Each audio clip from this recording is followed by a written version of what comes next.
El pseudópodo no es otra cosa más que una elongación de la membrana, ¿sí?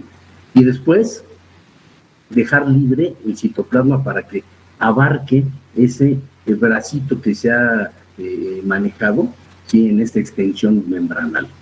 Ese es el único movimiento. Claro, normalmente nos comentan los libros, la literatura, que los protozoarios se mueven en base a quimiotaxis, y cuando tienen ciertas características quimiotácticas que hacen que la membrana emita ese bracito, ese pseudópodo, y después desplace todo el citoplasma. ¿Ok?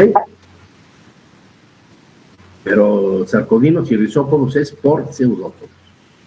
Ok. Muy bien. Entonces,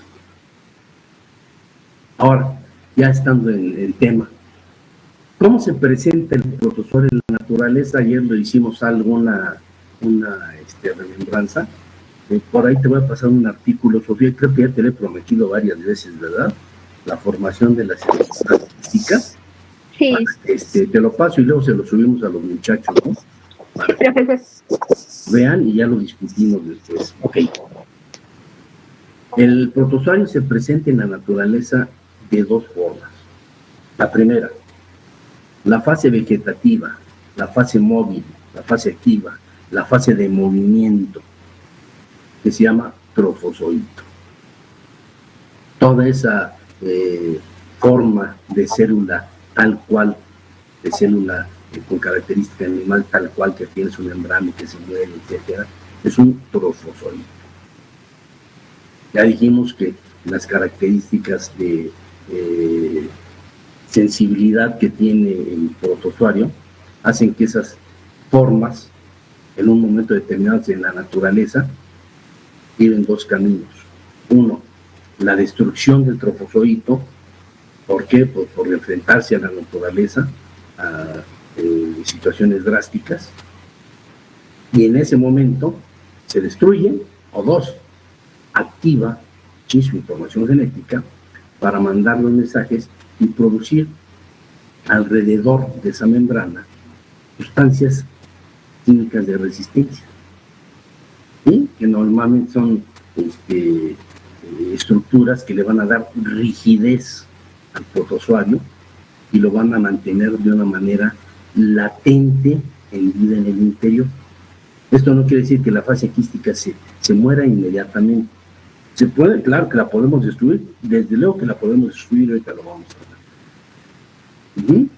Pero esa estructura es un material quitinoide y que lo hace ser resistente a todas las adversidades de la naturaleza. Agentes físicos, químicos, biológicos, mecánicos, etc.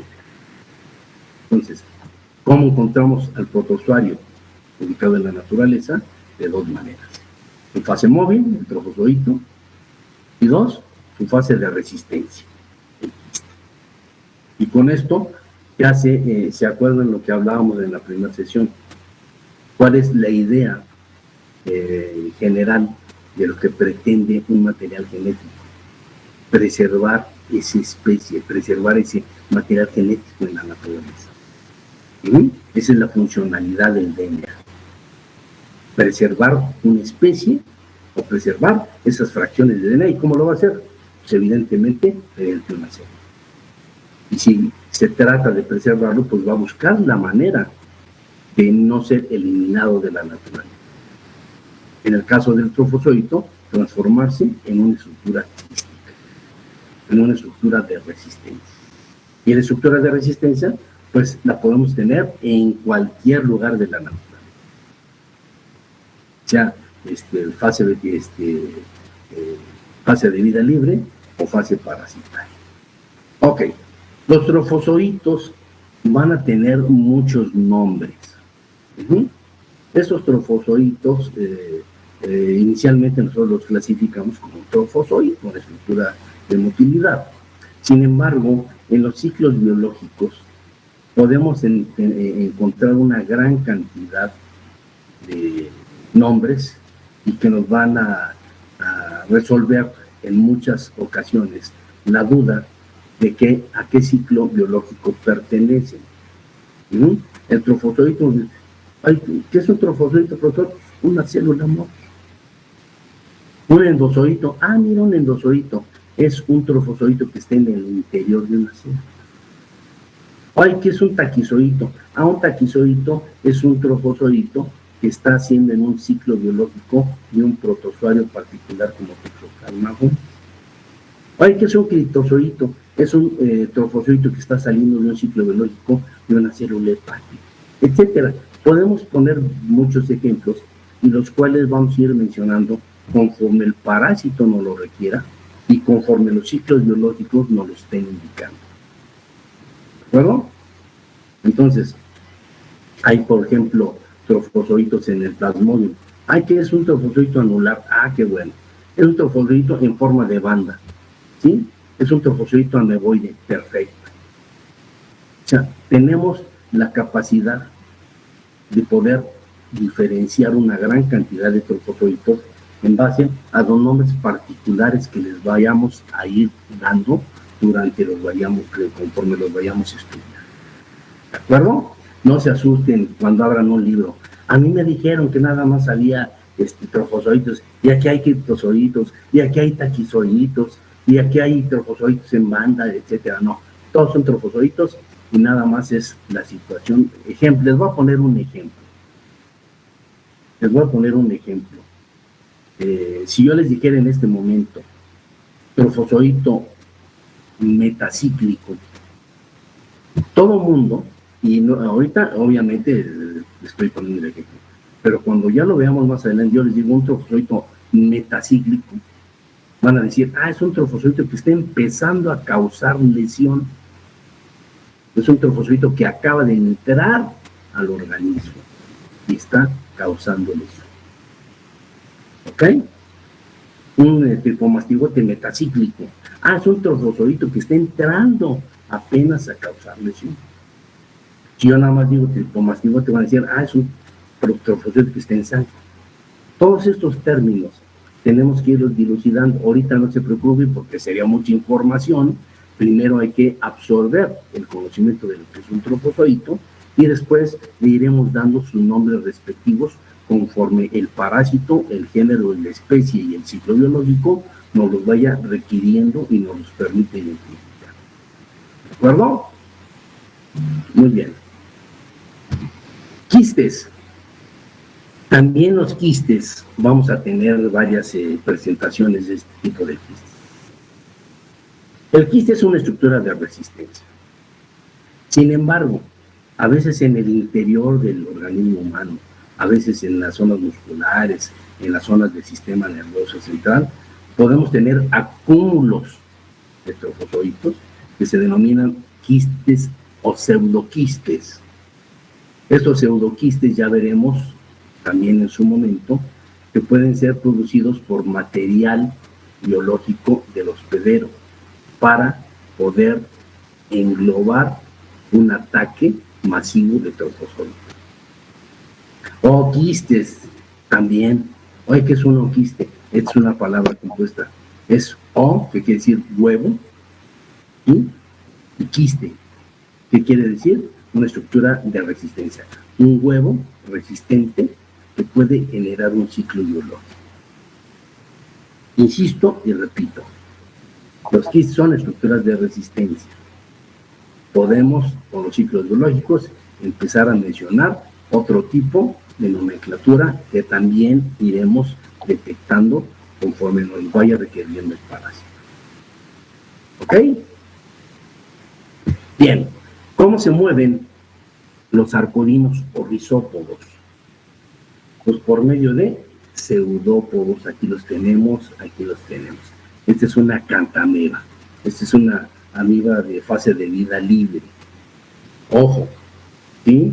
Aunque es una amiba de fase de vida libre, puede causar algo que se llama encefalitis de los nadadores. Esta amiba puede penetrar por vía nasal, llegar al cerebro y matar a la gente en 24 o 48 horas. Nada más es poner el ejemplo de cómo vamos a empezar a observar.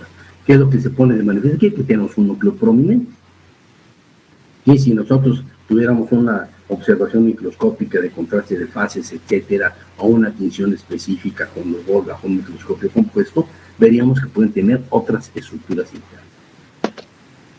¿Cómo se mueven los arcoíris sobre isópodos? Por pseudópodos. Y ahí también contesta tu pregunta que hacías. Mastigóforos, ¿cómo se mueven? Por medio de flagelos. ¿Cuál es el ejemplo más característico del flagelado intestinal cosmopolita? Este lo vamos a tener en todo el mundo. Fíjense, ya cuando hablemos de giardiosis, vamos a hablar, este es un problema de salud pública en Budapest, allá en Hungría,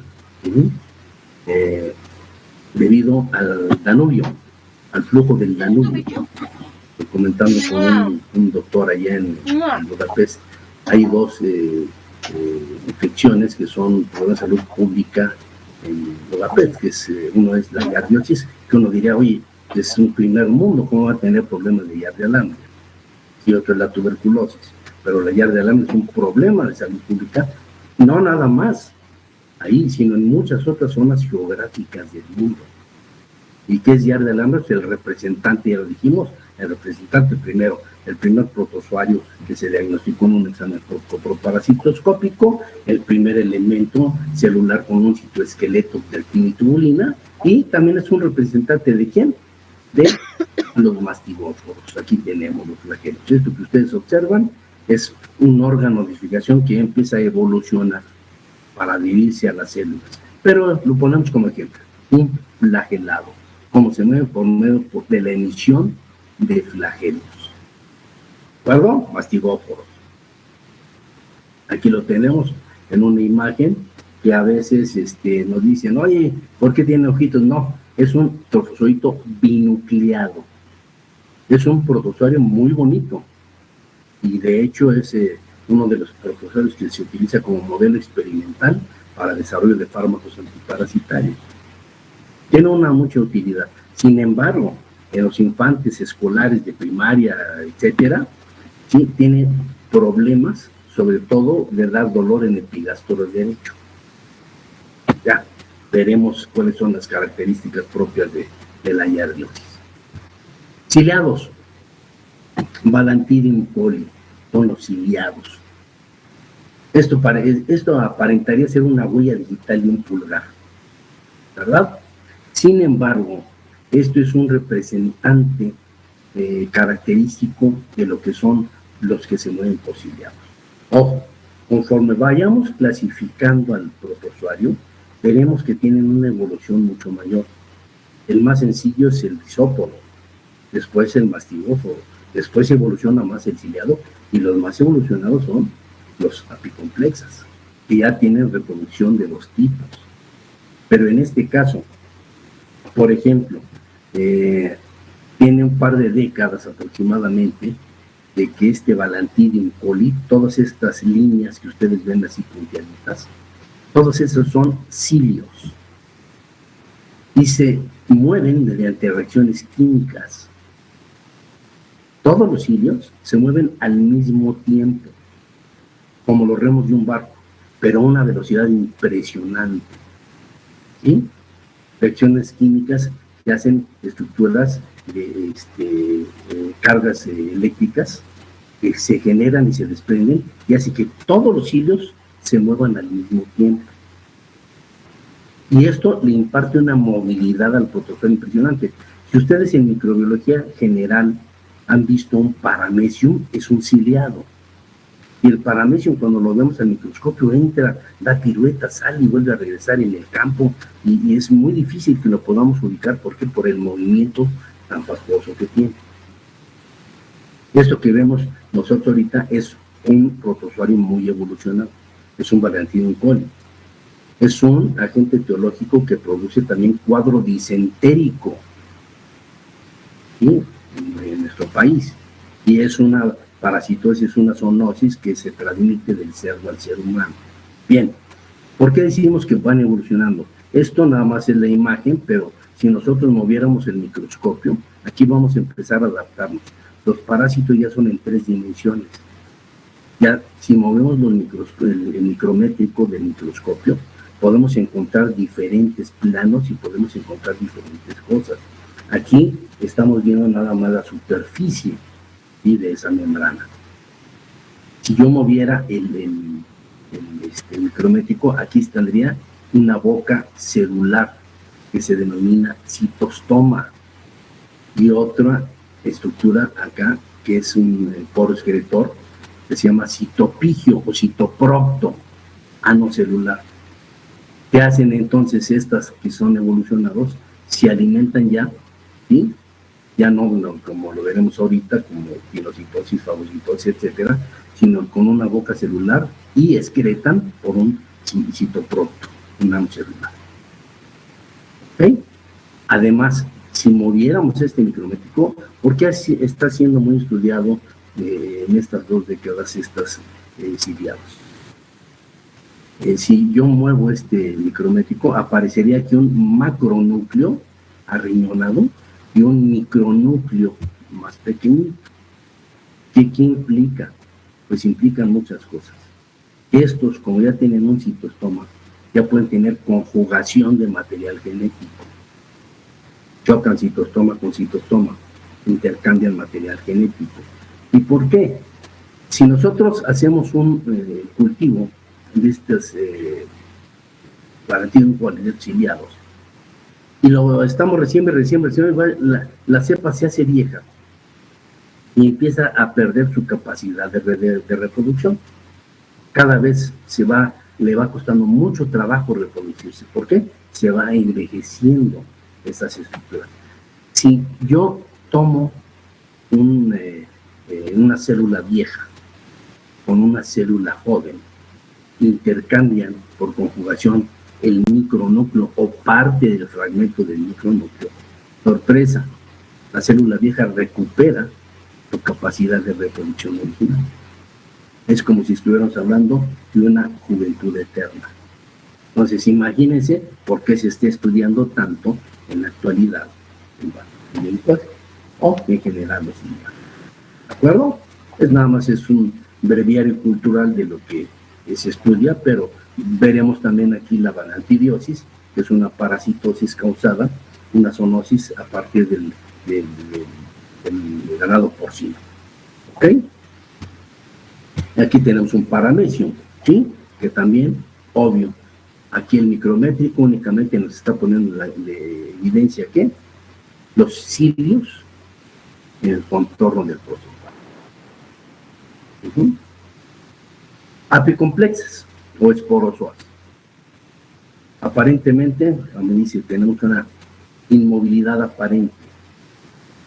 No tienen una capacidad de motilidad, pero se desplazan por medio de introducirse en células del organismo. Uno de esos casos es el Toxoplasma gondii. Otro apicomplexa característico, ¿cuál es? El agente etiológico del paludismo, las especies de Plasmodium. ¿De acuerdo? Entonces, estos toxoplasmas, que nosotros los identificaremos morfológicamente por un núcleo muy prominente, pues van a dar la situación de que podamos nosotros identificarlos de una manera muy efectiva en cuanto a su morfología. Ok. Hace rato hablamos, la habilidad. ¿Qué es la habilidad de los trofozoitos? Ya dijimos, agentes químicos, físicos, biológicos y mecánicos. Agentes químicos, hablamos de una alberca con cloro. ¿Sí? Agentes físicos, hablamos de la congelación, hablamos del calentamiento, hablamos de que la temperatura. Agentes biológicos, si nosotros ponemos enzimas de degradación de membranas o degradaciones enzimáticas, ¿sí?, se destruyen. De hecho, veremos por ahí que algunas cepas de entamel histolítica se les denominan kamikazes. Cuando ya no tienen nada que comer, degradan sus enzimas, ¿sí?, y solitos se lisan. Así se les denomina, células kamikazes. Y los agentes mecánicos, el compactamiento, ya lo dijimos, la presión osmótica o la presión mecánica. Nosotros hacemos presión sobre una célula, pues la destruimos. Entonces, la habilidad de los trofozoitos, ya lo comentamos, es algo muy característico y que nos ayuda a nosotros, por ejemplo, oye, ¿cómo puedo yo eliminar un trofosforito del agua? Hiérvela. Se acabó. Un agente físico. Estamos metiendo caldo. ¿Sí? Oye, un agente químico, ¿sabes qué? Ponle cloro o clorito de sodio. Se acabó. Ponle yodo, se acabó. Ponle fenol, se acabó. Y cualquier agente reductor fuerte o oxidante fuerte lo va a destruir. ¿Ok? Entonces, la labilidad del trofosforito es basta y para esto pues, tiene que enquistarse. Ahí viene el otro, la labilidad de los quistes. ¿Son lábiles los quistes? Pues sí, pero en casos extremos. Ejemplo, agente químico. Oye, puede sobrevivir un quiste en una concentración baja de cloro, y probablemente sí. Mejor que hacemos, pues le ponemos fenol, o le ponemos yodo, ¿sí? Pero a eso no se lo podemos poner en una alberca, ¿ok? Entonces, hay que ver cuáles son las características de la habilidad que tiene un quiste. Entonces, aquí estamos hablando de extremos. ¿El cloro los puede destruir? También los puede destruir, pero a una concentración mayor. Entonces, ahí estamos hablando que ya puede haber afectaciones por las concentraciones elevadas de cloro que nosotros podamos sufrir. Agentes físicos, también extremos. ¿Qué hay que hacer para eliminar un quiste? Hervir el agua, hervir las soluciones, hervir las suspensiones por un término de 10 a 15 minutos. ¿Para qué? Para que podamos destruir la labilidad de ese quiste. Entonces, aquí estamos observando que el quiste tiene resistencia extrema a los agentes químicos, físicos y biológicos. Y también las destrucciones enzimáticas también las pueden resistir. Y ojo, a los agentes mecánicos son resistentes. De tal forma que si regresamos a lo que comentábamos ayer, el compactamiento de las heces en la luz intestinal, ¿qué va a hacer un quiste ahí? Resistir. ¿Cómo sale?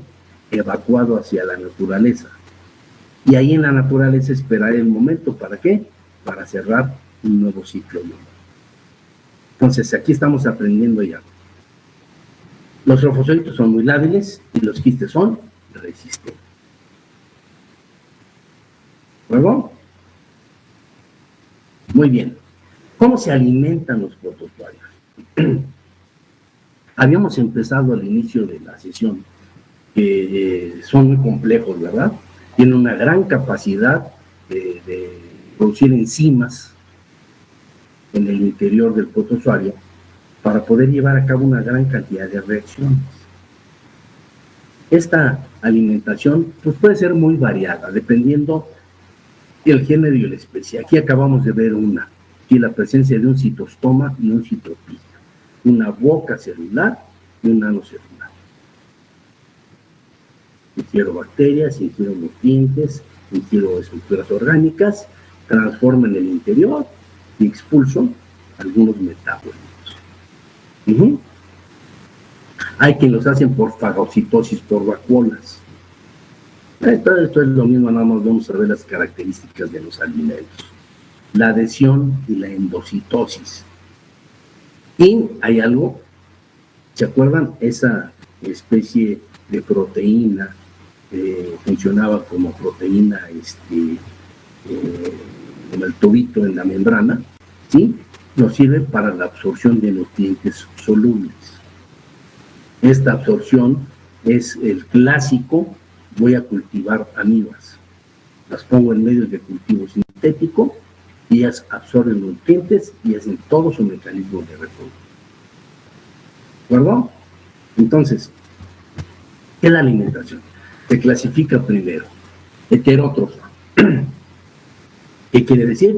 Pues que van a utilizar todos aquellos alimentos que puede absorber, que puede ingerir el protozoario por medio de la difusión, ¿sí? De la absorción, de la pinocitosis o fagocitosis.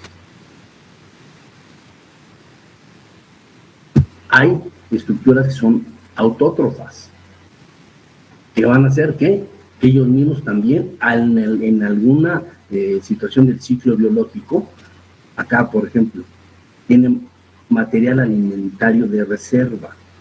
Entonces, ¿qué hacen?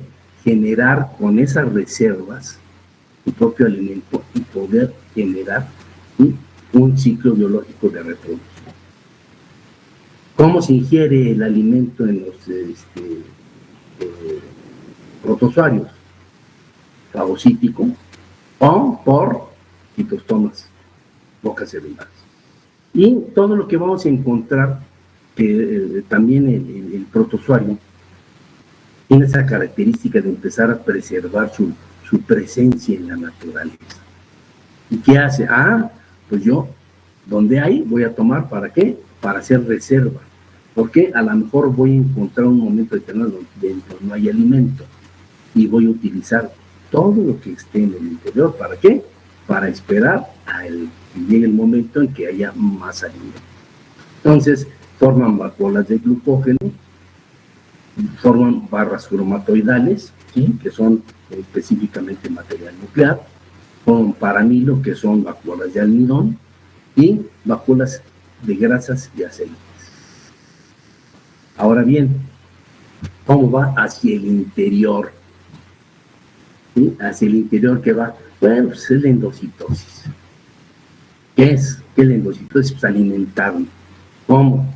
Primero, las partículas sólidas. ¿Cómo las hago? Las fagocito. Formo una vacuola, se fagocita y en el interior, ¡pum!, sale grado, enzimática. Pinocitosis, ¿qué es? También la endocitosis, ¿pero qué es? De estructuras solubles, no sólidas. Y hay otra endocitosis que es la mediada por receptores.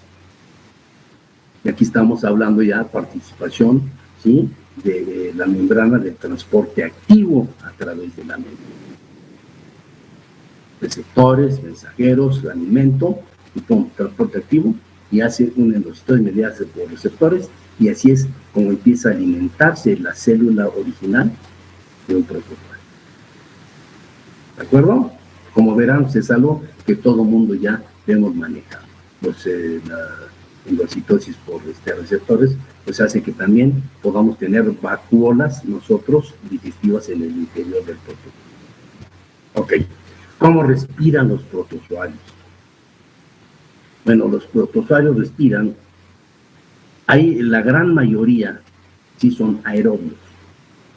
Podemos encontrar de unos que son anaerobios y algunos anaerobios estrictos. Pero este intercambio gaseoso que se hace a través de la membrana celular son reacciones químicas de oxidorreducción, en las cuales también se le va a permitir entrar al oxígeno a partir de esos túbulos de la membrana y que llegan al interior y empiezan a tener esas reacciones de oxidorreducción. Claro, al final de cuentas vamos a tener una gran cantidad de receptores electrónicos, ¿sí?, que son los que van a llevar a cabo los procesos oxidativos de oxidorreducción.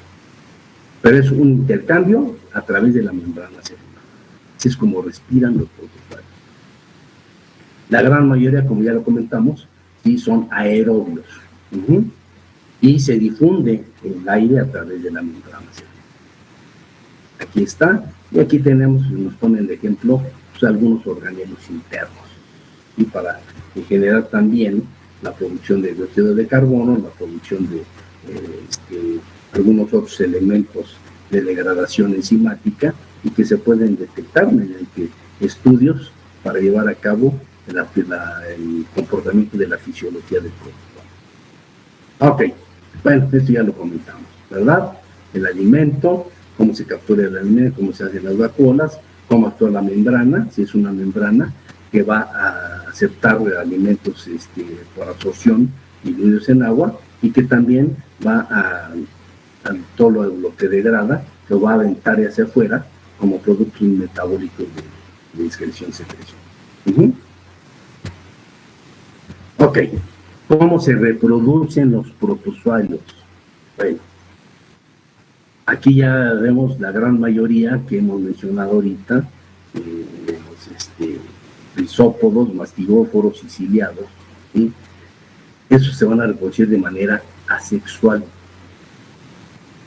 ¿Y de qué maneras? Pues, miren, todo esto que aquí lo manejamos. Fisión binaria transversal, fisión binaria longitudinal, mitosis, bipartición, todo esto es lo mismo. Sí, nada más que dependiendo cómo se lleva a cabo, pues les dan ese nombre.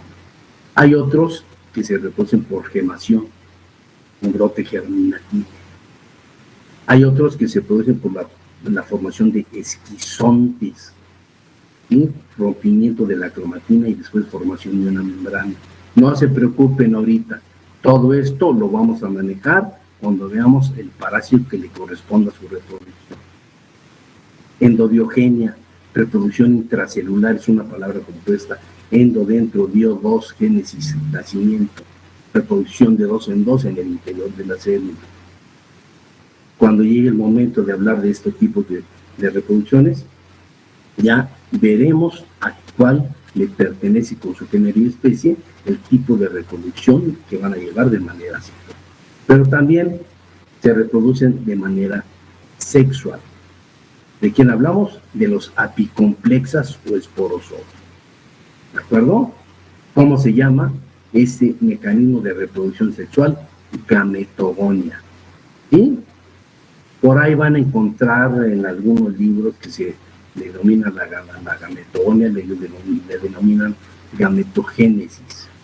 ¿Sí? Es lo mismo. Entonces, es un mecanismo de reproducción sexual del protozoario, normalmente en los apicomplexas. Y aquí podemos hablar de que también estos mecanismos de reproducción van a estar condicionados a que el protozoario reciba estímulos para que su material genético lleve a cabo una reproducción del tipo sexual. Esto sí, este tipo de reproducción es un tanto compleja. Sí, ya lo comentaremos, ya lo platicaremos, pero ya no entraremos en mucha profundidad en este momento. ¿De acuerdo? Ok, habíamos hablado de que aquí tenemos una serie de protozoarios de vida libre que no son patógenos, que nos podemos encontrar en la naturaleza, que nos podemos encontrar de pronto en los balnearios, en el campo, donde hay abundante agua, donde hay borbotones de agua, ojos de agua, etcétera, y que puede ser el paramecium, la eulena, la vorticela, aspirisca, quilomonas, criptomonas, seratium, y podemos poner una infinidad de ellos. A final de cuentas, pues cuando va uno a divertirse al campo, a los balnearios, pues no está uno a expensas de ver si lleva uno un microscopio para estar observando si hay protozoarios en fase de vida libre.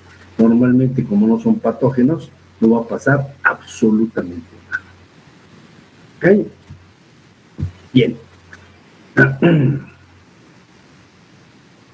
¿Saben qué? Esta proliferación in vitro, yo creo que la vemos con la amibiasis. Y porque este es un ejemplo característico de reproducción. A ver, vamos. Y ya nada más lo cotejamos cuando veamos el tamaño histórico. Ok. Muchos de ustedes ahorita están preguntando, ¿y cómo le hacemos para identificar un protozoario? Hace rato dijimos, pues un cultivo. ¿Se pueden cultivar los protozoarios? La respuesta es sí, definitiva, a excepción de los apicomplexas, de los esporozoarios. Esos es muy difícil cultivarlos in vitro. ¿De acuerdo? Entonces, el protozoario, si hablamos de rizópodos, mastigóforos y ciliados, los podemos proliferar, los podemos cultivar in vitro, utilizando medios de cultivos que comúnmente se utilizan en el laboratorio. Aquí hago un histórico. Inicialmente, el medio NNN era el que se utilizaba comúnmente para el cultivo de entamerizolítica, sobre todo. Y decían, oye, ¿de qué consiste el medio NNN? Y decían, este es nitrógeno. No. El medio NNN es un medio diseñado por los autores que se llamaban Novi, Nicol y Magnini. Son las tres N's. Son medios muy ricos, son medios que pueden ser sólidos, pueden ser líquidos, pueden ser bifásicos, líquido y sólido, ¿sí? Y que actúan de una manera muy eficiente para que el protozoario pueda proliferar. Hay un medio que es el medio de extracto de hígado, que ya lo comentaremos posteriormente. Se toma el hígado de res normalmente, se mete en bolsitas de diálisis, se mete al autoclave y todo lo que dializa de esa bolsa es un medio enriquecido para poder cultivar protozoarios. Hay un medio de huevo que se utiliza carbón y para abatir un tanto la tensión del oxígeno y que crezca entre las fases del carbón y el huevo. El medio de dos fases, que es un medio líquido y un medio sólido, que también utiliza huevo, y que también es muy socorrido. Hoy en día hay un medio comercial, que es el medio de Biosei, el Biosate, mucha gente lo conoce así. Este medio de Biosei es un medio comercial, el cual está diseñado para cultivos celulares, específico para cultivos de protozoarios. A este medio también se le tiene que adicionar, ¿sí?, elementos trazas, vitaminas, y ahorita veremos que también se puede utilizar el adicionarle mezclas de antibióticos si queremos hacer un cultivo en particular. De entrada, la pregunta